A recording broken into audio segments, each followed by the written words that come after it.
Hello, I'm Tom LaMarra with bloodhorse.com. We're at Keeneland Racecourse in Lexington, Kentucky, where live racing begins on Friday, April 5th.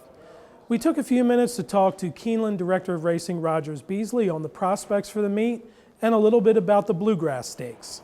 The Keeneland meets are always known for large field size. How is the horse population looking for this year's spring meet? It's looking very good, actually. Our applications, we're going to give out roughly 1,500 stalls out of the 1,800 we have. We still have 350 horses over on Rice Road, so that'll give us roughly about 1,800 horses to deal with. We also draw, Churchill Downs will have a full barn area, so there's another 1,000 to 1,200 and horses from turf race. So we're going to draw from roughly 2,500 to 3,000 horses for our meet. So horse population is going to be more than adequate. We're going to be very good from that viewpoint. We're lucky. Woodbine starting a little later has helped us, so the Canadians, we've always had some Canadians come through, but now it's more Canadians because they don't start there till April 20th. A lot of people on their way to Chicago, as you know.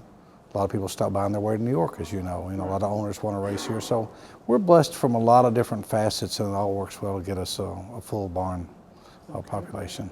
Keeneland has played around with the stakes purses quite a bit the last few years, but this year you're increasing the overnight purses, in particular for maiden special weight races. The 2-year-old races are up by $2,000, yes, and the maiden special for the older horses, or the 3-year-olds and up, I should say, are up by about $8,000. And then the rest of the races are also up $1,000. What was the impetus for Keeneland to do that this year in particular? Well, part of it, to be honest with you, is to continue to draw those horses that normally would go to New York. We don't have a casino in Kentucky, so we wanted to address that situation. Very blessed that we have a board that's so supportive of our racing program, and they want to give away as much money as possible. So we give away a large percentage, a lot more than we have to by contract. So that was part of the emphasis, to reward the horsemen who've loyally been coming here over many, many years, to say, we really appreciate you. We think our stake schedule is in good order from a monetary viewpoint, but we wanted to tell our horsemen that may not be running into a stake or have horses stake and regular that we appreciate all those horses. That's what makes our meet go, and we appreciate our horsemen and our owners for coming here.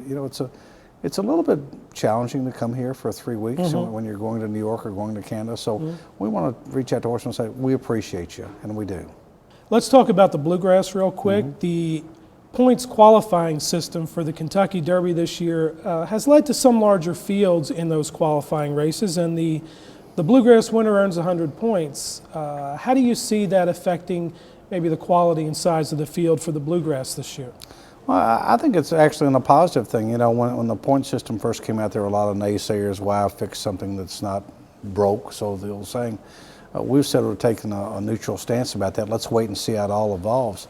I think actually the point system has probably helped some of the preps, the earlier preps, from that viewpoint, for people saying, I better run. It's put more emphasis on the 3-year-olds versus the 2-year-olds for that viewpoint. I don't think that's all bad necessarily.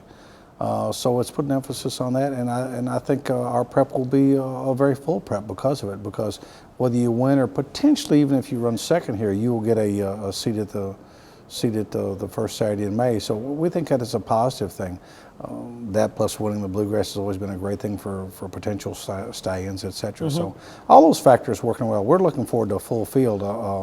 I think it'll be probably led by Lucas's horse, Mr. Wes Horton's horse, and Radillac, who was a turf horse. But we'll have a full field out of it. We're really very excited about the Bluegrass. Our nominations were up for the Bluegrass, which is in contrast to Triple Crown noms, which were actually down. So not taking any credit, just that's the way it happened, so take it. But I think to a degree it was a point system, people figuring out where they're going to go with campaign. Well, I better take a shot and nominate here, because if my horse does come around when you have to nominate in February, where am I going to be?